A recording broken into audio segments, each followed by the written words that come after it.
Hello दोस्तों, नमस्कार। आज मैं आपको अष्टछाप के कुछ कवियों के बारे में बताऊंगी और उनकी ट्रिक याद करवाऊंगी। उम्मीद है आपको मेरी ये वीडियो पसंद आएगी। तो चलते हैं। अष्टछाप की स्थापना कब हुई? 1565 ईस्वी में हुई। अष्टछाप की जो स्थापना हुई वो 1565 ईस्वी में हुई।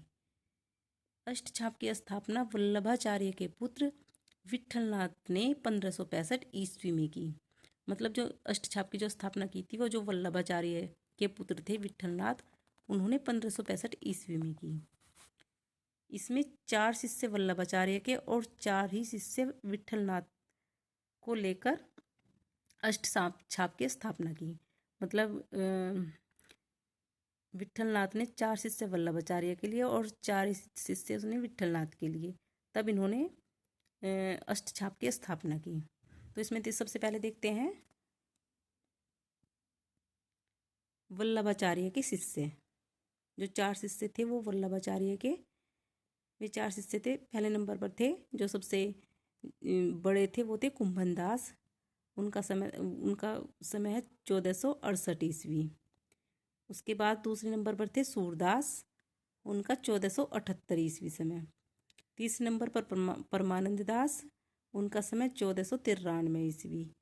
और जो चौथे थे वो कृष्णदास, उनका है 1496 ईस्वी। तो ये जो वल्लभाचार्य के जो 4 शिष्य थे, तो इनकी जो ट्रिक है वो थे कुंभ, सूर, प्रम, कृष्ण। इनके जो पहले अक्षर थे कुंभ से कुंभनाथ, सूर से सूरदास, परम से परमानंद दास, कृष्ण से कृष्णदास। तो इनकी ट्रिक 2 होगी। एक तो कुंभ, सूर, प्रम, कृष्ण, KSP शॉर्ट में याद कर सकते हैं, KSP।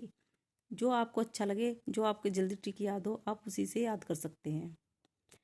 फिर देखते हैं वल्लभाचार्य के जो विट्ठलनाथ के शिष्य देखते हैं। जो ये वल्लभाचार्य के साथ 4 शिष्य थे और ये विट्ठलनाथ के 4 शिष्य हैं। पहले नंबर पे है गोविंद स्वामी, जो इनका समय है वो 1505 ईस्वी है। दूसरे चीत स्वामी, उनका समय 1515 ईस्वी।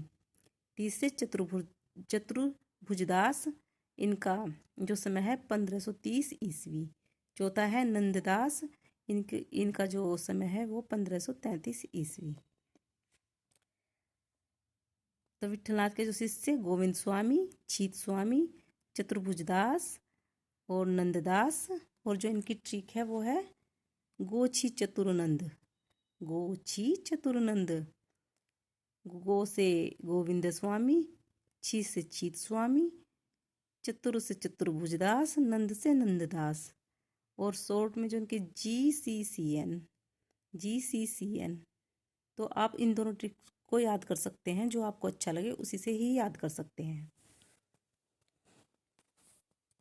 सबसे बड़े कवि कुंभनदास व सबसे छोटे नंददास थे। जो इनमें जो सबसे बड़े कवि थे वो कुंभनदास और जो सबसे छोटे थे वो नंददास थे। कुंभनदास व चतुर्भुजदास पिता पुत्र थे। मतलब कुंभनदास जो थे वो चतुर्भुजदास के पुत्र थे। इनमें पिता और पुत्र का संबंध था। परीक्षा में क्वेश्चन आ सकता है कि पिता पुत्र का संबंध किन किन लेखकों में था, तो किन किन कवियों में था, तो आप बताएंगे। तो कुंभनदास व चतुर्भुजदास, पिता और पुत्र का संबंध इन दोनों में था।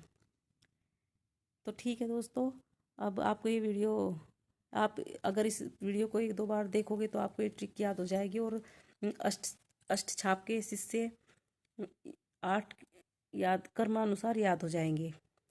तो फिर हम अगली वीडियो में मिलते हैं। तब तक के लिए नमस्कार।